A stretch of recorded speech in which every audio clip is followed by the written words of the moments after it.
बिस्मिल्लाहिर्रहमानिर्रहीम।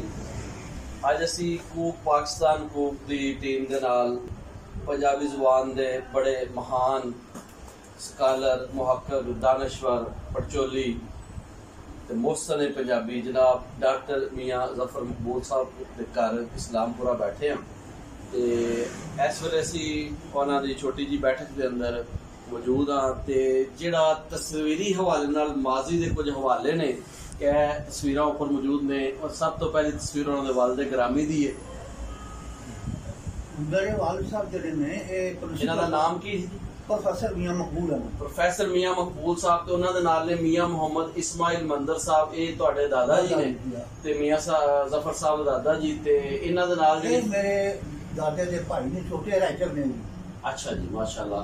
ते अगे तुहाडे मियाँ मोहम्मद दीन साहब तुहाडे दादा जी ने, मियाँ जफर साहब दादा जी ते उस तो नाल जिहड़ी फोटो है दोनों मियाँ साईं मौला शाह मजेठवी रहमतुल्लाह अलैह। ये अहले अल्लाह दे विचों सानू कामल वली अल्लाह सन ते बहुत भारा काम इन्हां कीता पंजाबी ने, बहुत भरवा काम कीता है।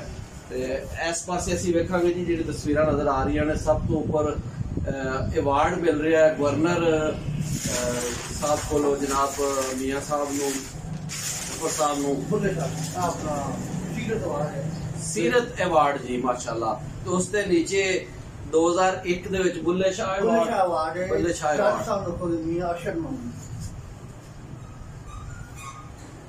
जी। ठीक है जी, तुसीं जरा तस्वीरां नूं जरा फोकस करो जी।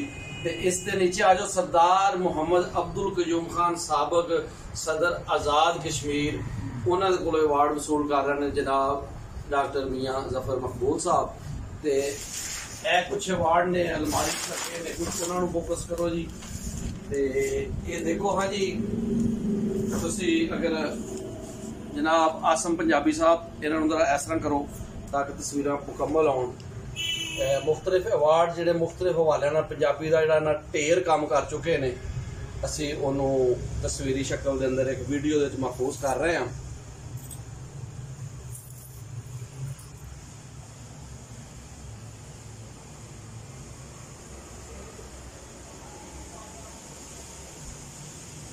जी बहुत वधिया जी, बहुत वधिया अवार्ड ही अवार्ड ने। इन्हां दी शख्सियत ही साडे लिए अवार्ड है और साडे पंजाबी ली इजाद है।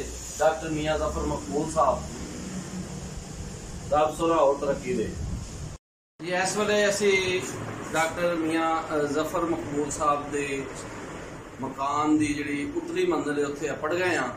ते जिहड़े कुछ होर अवार्ड उन्होंने वक्तन फवक्तन मिलते रहे ने, उस बारे जानकारी अपने नाजरीन नूं दे रहे हैं।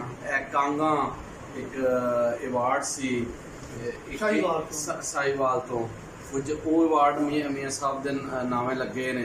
बाकी कुछ होर भी डॉक्टर फजल अहमद खुसरू अवार्ड ये भी वेख रहे हैं असी। उस तो थले आ जाओ जी, बज़्म मौला शाह इनामात 2009, मौला शाह अवार्ड 2014, भील इंटरनेशनल अदबी अवार्ड, फिर थले जी बज़्म मौला शाह। तो असल गल है जी, अवार्ड तो इन्हों की शख्सियत है, यह काम ओदा इतराफ के तौर पर साढ़े कोल मौजूद ने और इन्हों की बैठक लगे ने उतली मंजिल पर। बहुत वधिया जी, बहुत वधिया जी। जनाब आसम पंजाबी साहब वीडियो बना रहे हैं, मीडिया डायरैक्टर ने कूक पाकिस्तान कूक के, बहुत वधिया।